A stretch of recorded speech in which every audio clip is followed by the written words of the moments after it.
आगा अव्हां खे कश्मीर मां जिते होटल ते अणॼातल हथियारबंदनि जी फायरिंग थी आहे, गोलियूं लॻण सबबि होटल मालिक मुजीबुल्लाह पठाण मारिजी वियो आहे।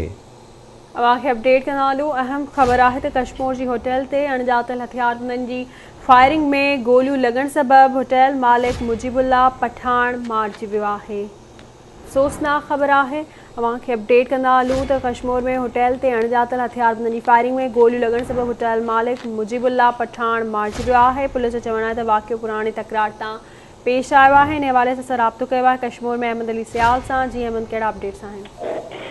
जी बिल्कुल, कश्मीर में वधीक तव्हांखे ॿुधाईंदो हलां त कश्मीर लॻ नामालूम जवाबदार असां गोलियूं लॻण सबबि मुजीबुल्लाह पठाण जेको क़तल थी वियो आहे। इंडस हाईवे ते काइम हक़बो होटल जे मालिक मुजीबुल्लाह पठाण खे नामालूम 3 जवाबदारनि गोलियूं हणी खेसि क़तल करे आसानी सां फरार थी विया आहिनि।